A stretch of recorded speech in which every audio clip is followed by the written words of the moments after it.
అందరికీ నమస్కారం. Welcome to Janaganamana. ఇటీవల కాలంలో అరచేతిలో అంతర్జాలం కారణంగా అది విసిరే మాయాజాలంలో చాలా వరకు ప్రజలందరూ చిక్కుకొని పోతున్నారు. కేవలం ఒక్క క్లిక్‌తోనే ఇంటి ముందటికే అన్ని సేవలు వచ్చేస్తున్నాయి. దీన్నే అదునుగా చేసుకుంటున్నారు కొందరు సైబర్ క్రైమ్ నేరగాళ్లు. ఎక్కడో దేశ విదేశాల్లో కూర్చొని తమ మెయిన్ ఆపరేషన్స్ నడిపిస్తూ ఇక్కడ మన దేశంలో మన చుట్టుపక్కల కొంతమందిని వారధిగా చేసుకొని తమ సైబర్ క్రైమ్ సామ్రాజ్యాన్ని విస్తరింప చేసుకుంటూ పోతున్నారు. సైబర్ క్రైమ్ కూడా నిత్య జీవితంలో దినదినం అభివృద్ధి చెందుతూ ప్రజలకి కొత్త రకమైన సమస్యలను తెచ్చిపెడుతూ కొత్త రకంగా రూపాంతరం చెందుతూ అన్ని రకమైన పాసిబుల్ ఆప్షన్స్ వెతుక్కుంటూ ప్రజల ముందుకి తిరిగి వచ్చి తమ పంజా విసురుతుంది.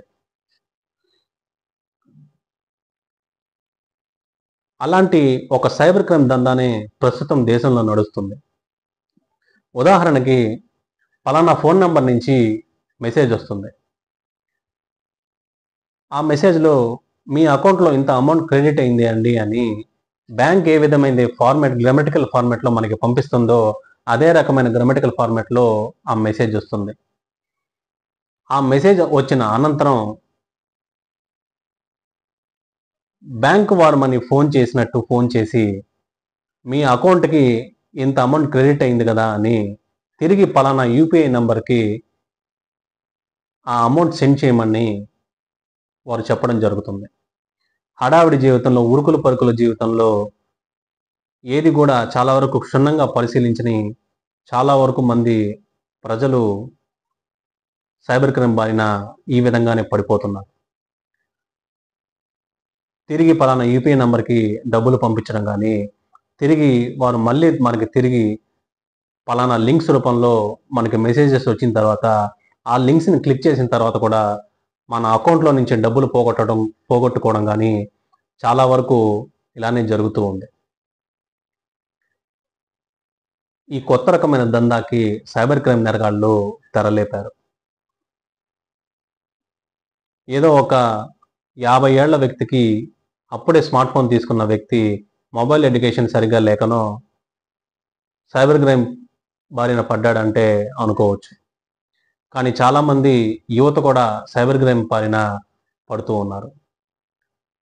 ఆర్‌బీఐ ఇచ్చిన గైడ్‌లైన్స్ ప్రకారం బ్యాంక్ అనేది ఎప్పుడు కూడా పలానా సెండర్ ఐడీస్ నుంచి మాత్రమే మనకి మెసేజెస్ రావడం జరుగుతుంది. ఉదాహరణకి ఎస్‌బీఐ అయితే ఎస్‌బీఐ పీఎస్‌జీ అనో లేదా సీబీఎస్ ఎస్‌బీఐ అనో అలాంటి సెండర్ ఐడీస్ నుంచి మాత్రమే మనకి మెసేజెస్ వస్తూ ఉంటాయి. కరూర్ వైశ్య బ్యాంక్ అయితే కేవీ బ్యాంక్ అని ఇట్లా మెసేజెస్ వస్తూ ఉంటాయి. ఆర్‌బీఐ గైడ్‌లైన్స్ ప్రకారం ఎప్పుడు కూడా బ్యాంక్స్ అనేవి మొబైల్ నంబర్ నుంచి ఎప్పుడు కూడా మీ అకౌంట్‌లో ఇంత అమౌంట్ క్రెడిట్ అయ్యింది అని పంపడం జరగదు. ప్రజలు కూడా దీన్ని క్షుణ్ణంగా గమనించాలి.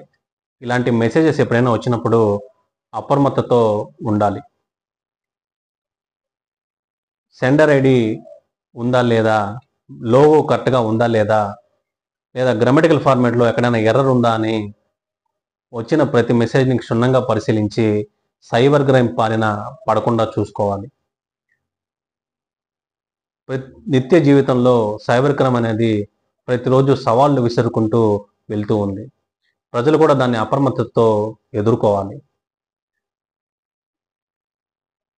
ఇలాంటి సైబర్ క్రైమ్ బారిన పడకుండా అప్రమత్తతో ఉంటే సైబర్ క్రైమ్‌ని అత్యంత ఈజీగా ప్రజలందరూ కూడా ఎదుర్కోవచ్చు.